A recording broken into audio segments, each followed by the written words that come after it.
ത്രിയേക ദൈവത്തിൻ്റെ അതിപരിശുദ്ധമായ നാമം വാഴ്ത്തപ്പെടുമാറാകട്ടെ. ഇന്ന് പരിശുദ്ധ സഭ ഉയർപ്പിന് ശേഷമുള്ള ഒന്നാമത്തെ ഞായർ പുതുഞായറാഴ്ചയായി ആചരിക്കുകയാണ്. ഇന്ന് നാം വായിക്കുന്ന വചനഭാഗം വിശുദ്ധ യോഹന്നാൻ ശ്ലീഹായിൽ എഴുതപ്പെട്ട കർത്താവിൻ്റെ സുവിശേഷം 20-ാം അധ്യായം 19 മുതൽ 31 വരെയുള്ള തിരുവചന ഭാഗവും. അവിടെ ഉദ്ധിതനായ ക്രിസ്തു ശിഷ്യന്മാരുടെ അടുക്കിലേക്ക് കടന്നു എന്ന് അവരോട് നിങ്ങൾക്ക് സമാധാനം എന്ന് പറയുന്ന വേദഭാഗമാണ്. യഹൂദന്മാരിലുള്ള ഭയനിമിത്തം മുറിയിൽ വാതിലടച്ചിരിക്കുന്ന ശിഷ്യന്മാരുടെ മധ്യത്തിലേക്ക് ഉദ്ധിതനായ ക്രിസ്തു കടന്നു എന്ന് അവരോട് നിങ്ങൾക്ക് സമാധാനമെന്ന് ആശംസിക്കുന്നുണ്ട്. ഈ സമാധാന വാക്കുകളോടുകൂടിയാണ് കർത്താവ് തൻ്റെ സംഭാഷണം ആരംഭിക്കുന്നത്.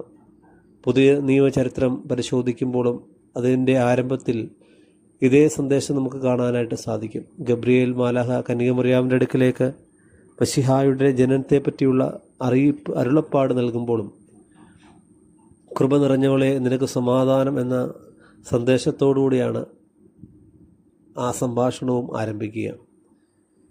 ഇവിടെ സമാധാനത്തിൻ്റെ കാരണം ക്രിസ്തുവിൻ്റെ സാന്നിധ്യമാണ്. നാം ആയിരിക്കുന്ന ചുറ്റുപാടുകളിൽ ക്രിസ്തുവിൻ്റെ സാന്നിധ്യം അനുഭവിക്കുവാനും അതിലൂടെ ദൈവിക സമാധാനം അനുഭവിച്ച് മറ്റുള്ളവർക്കും ആ സമാധാനം നൽകുവാൻ നമുക്കിടയായി തീരട്ടെ.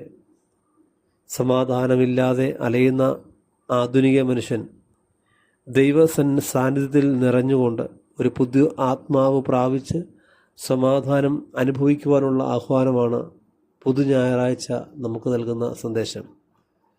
ക്രിസ്തുവിൻ്റെ സാന്നിധ്യം ആവോളം അനുഭവിച്ച് സമാധാനം ലഭിച്ച നിറഞ്ഞ വ്യക്തിയായി തീരുവാൻ ഈ സുദിനം നമുക്കിടയാകട്ടെ. സർവശക്തനായ ദൈവം നിങ്ങളെല്ലാവരെയും വാഴ്ത്തി അനുഗ്രഹിക്കുമാറാകട്ടെ.